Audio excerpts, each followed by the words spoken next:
एक 12 साल के बच्चे की मौत हुई है। परिवार ने आरोप लगाया है कि उसको सही से ट्रीटमेंट नहीं मिला है। डॉग बाइट का केस था, उसके ऊपर आप क्या कहना चाहेंगे? वो हमीद, वही लड़की के जी, बारे में ना, हमीद सद्दाम खान, 12 साल का बच्चा इधर था। वो पेशेंट 10 जनवरी को अपने यहाँ पे आया था आईजीएम हॉस्पिटल में। उसको तभी इंजेक्शन टीटी इंजेक्शन एआरवी और जो रेबीज का इंजेक्शन था वो सब दिया था। उसके साथ उसको एडमिट करके एंटीबायोटिक्स भी दिया था, क्योंकि वो पेशेंट का जो है ना वुंड चेहरे पे था और बहुत ज़्यादा डीप था, बहुत गंभीर तरीके का था। लिप्स और फेशियल रीजन पे था, मतलब ब्रेन के नज़दीक था। तो उसको ये सब दिया और सर्जन ओपिनियन के लिए उसको ठाणे सिविल हॉस्पिटल रेफर किया।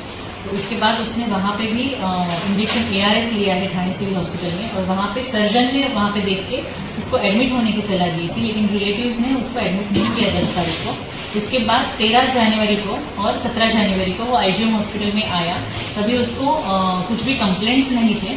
उसने नेक्स्ट डोज था 0 डोज, 3rd डोज और 7th डोज जो इंजेक्शन एआरवी का रहता है रेबीज वैक्सीन का, वो लिया है। उसका मतलब उसने तीनों ही डोज कंप्लीट किए हैं। इंजेक्शन एआरएस लिया है, एंटीबायोटिक लिया है, और उसके बाद फिर उसका नेक्स्ट ड्यू इंजेक्शन का डोज 7 फरवरी को था। तो उसके पहले ही वो 28 तारीख को वेडनेसडे को आईजीएम हॉस्पिटल में आया। आईजीएम हॉस्पिटल में आने के बाद वो उसको ब्रेथलेसनेस था, सांस लेने में तकलीफ थी, और उसको बुखार था, 2-3 कंप्लेंट्स थी, और पेशेंट एकदम सीरियस था। तो वो पेशेंट को तुरंत एडमिट किया। हमारे जो डॉक्टर फिजिशियन है डॉक्टर जुनेद सर, उन्होंने उनको देखा है।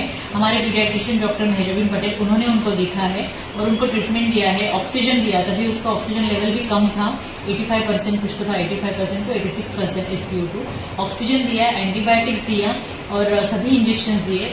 लेकिन वो पेशेंट जो है infectious disease isolation ward, infectious disease isolation का जो हॉस्पिटल रहता है कस्तूरबा हॉस्पिटल, चिंचपोकली, मुंबई, वहाँ पे वो पेशेंट को रेफर किया गया।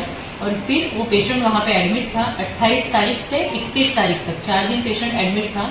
और वाइल ऑन अंडर ट्रीटमेंट वो पेशेंट, उसको ट्रीटमेंट चालू ही था, और 31st को उसका डेथ हुआ है। लेकिन ये पेशेंट के बारे में मैं बोलती हूँ कि ये पेशेंट ने तीनों ही इंजेक्शंस, तीनों जो 0 dose, 3rd dose, 7th day का डोज कंप्लीट किया हुआ था, और उसका अभी नेक्स्ट ड्यू था।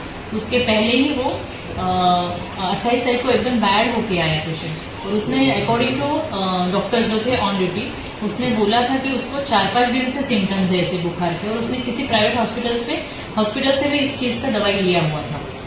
तो वो तुरंत जब भी उसको 28 तारीख से पहले 4-5 दिन पहले सिम्टम्स थे, तो थोड़ा सा अगर जल्दी आते तो और जल्दी इंटरवेंशन हो पाता था।